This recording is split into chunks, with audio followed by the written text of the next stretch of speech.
Hey everybody, welcome. We are reading the Federalist Papers, very important documents in American history. We are still on Jane Madison's section. In the extent and proper structure of the Union, therefore, we behold a Republican remedy for the diseases most incident to Republican government, and according to the degree of pleasure and pride we feel in being Republicans ought to be our zeal in cherishing the spirit and supporting the character of Federalists. Wow, that would be like, if you wrote that on Twitter, they'd probably be like, hate speech, Publius. That's the end of his. Now we're in Alexander Hamilton's essay, number 11, The Utility of the Union in Respect to Commercial Relations and a Navy. That's a title. The importance of the Union in a commercial light is one of those points about which there is least room to entertain a difference of opinion, and which has, in fact, commanded the most general assent of men who have any acquaintance with the subject. Okay, so the Union commercial is, commercial, so economy. This applies as well to our intercourse with foreign countries as with each other. There are appearances to authorize a supposition that the adventurous spirit which distinguishes the commercial character of America. So look at that. That's the capitalist spirit. See what he says here? The adventurous spirit, not communistic spirit. When you do go on an adventure, monetary-wise, business-wise, you set out to create something, you create it, you go for it. You fail, but you can go again, right? But sitting around collecting everyone's taxes thinking we're going to be in a utopia, it's not the adventurous spirit, because you don't have to be adventurous when you know there's a safety net there to sleep on and like a hammock if you decide to not work hard. Has already excited uneasy sensations in several of the maritime powers of Europe. They seem to be apprehensive of our too great interference in that carrying trade, which is the support of their navigation and the foundation of their naval strength. Look at that, naval strength was really important back then. Now I think it would be your internet infrastructure. Those of them which have colonies in America look forward to what this country is capable of becoming with painful solicitude. So he's contending that, there's people who in foreign nations at this point in time were looking at, get a little jelly over there at the prosperity and want to attack it. A lot of people see America as only evil. Even you're born in America, they're teaching you to hate your own country instead of like, okay, we got to fix these pockets. But there's some people who the Antifa people have been chanting no borders, no walls, no USA at all. They're chanting that in the street and burning American flags, and you're just like, alrighty, these people are insane. So we have to guard ourselves against foreign interference, but also domestic factions, as Madison pointed out earlier. They foresee the dangers that may be threatened their American dominions from the neighborhood of states, which have all the dispositions, and would possess all the means requisite to the creation of a powerful marine. Okay, so possessing all the means that'll actually help you be powerful on the sea. Impressions of this kind will naturally indicate the policy of fostering divisions. See that? The policy of fostering divisions. That literally today is translated as identity politics. Are you a transgender, gender fluid, gay, whatever, I don't know. Like, they just go on and on and on with their labels of oppression to out-oppress each other, and then say everything is privilege, everything is fragility, everything is supremacy. And it causes divisions when we're just like, man, we're just Americans, right?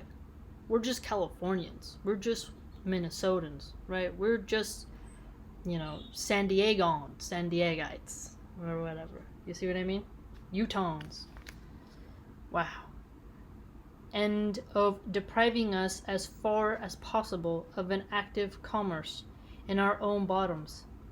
This would answer the threefold purpose of preventing our interference in their navigation, of monopolizing the profits of our trade, and of clipping the wings by which we might soar to dangerous greatness. Clipping the wings, right? Clipping the wings. Did not prudence forbid the detail, it would not be difficult to trace by fax the workings of this policy to the cabinets of ministers. If we continue united, we may counteract a policy so unfriendly to our prosperity in a variety of ways, by prohibitory regulations extending at the same time throughout the states.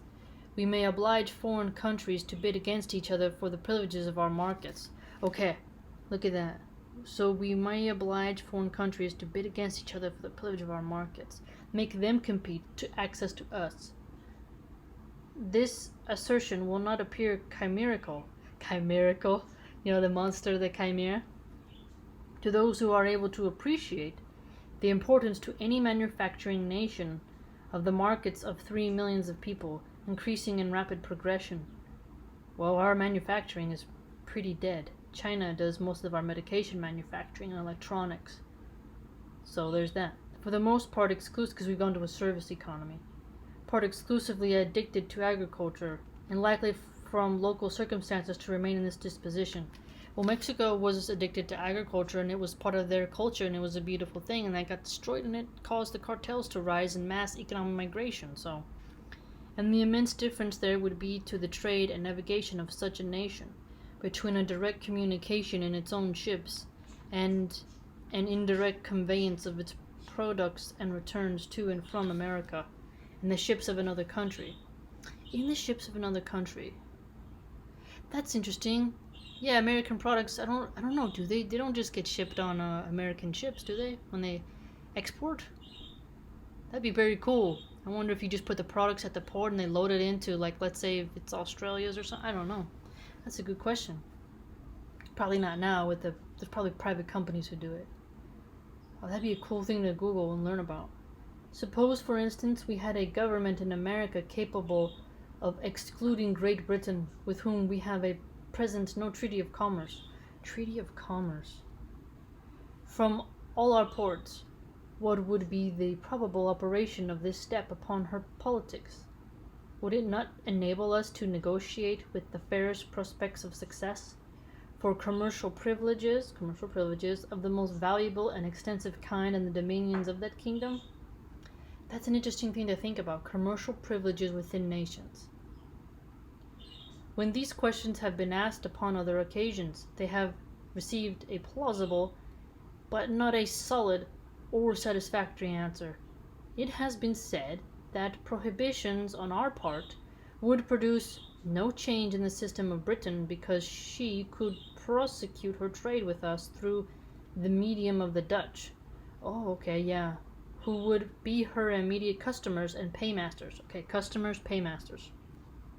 For those articles which were wanted for the supply of our markets. Okay. A little economic exchange there going on.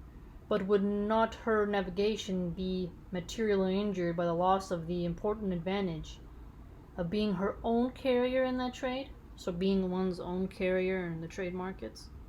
That's interesting. Would not the principal part of its profits be intercepted by the Dutch as a compensation for their agency and risk? Would not the mere circumstance of fright occasion a considerable deduction? Would not so circuitous an intercourse facilitate the competitions of other nations? That's pretty, look how it's pretty, like, lots of vocab right there. Circuitous, so circling, circuit, intercourse, facilitate the competitions of other nations by enhancing the price of British commodities and our markets, and by transferring to other hands the management of this interesting branch of the British commerce. Okay, so the price of the commodities of in their market. A mature consideration of the objects suggested by these questions will justify a belief that the real disadvantages to Great Britain from such a state of things, conspiring with the prepossessions of a great part of a nation, in favor of the American trade, and with the importunities of the West India Islands, would produce a relaxation in her present system, and would let us into the enjoyment of privileges. So letting them into the enjoyment. Privileges in the markets and of those islands and elsewhere, from which our trade would derive the most substantial benefits. Okay, yeah, so this is quite interesting when you think about it. Being your own carrier in the trade, customers paymaster, commercial privileges, treaty of commerce. Wow, okay. I like that chimerical in nature. Okay, so this is really interesting.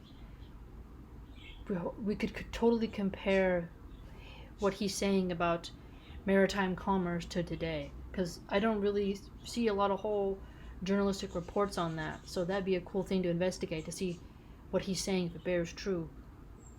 That'd be very cool.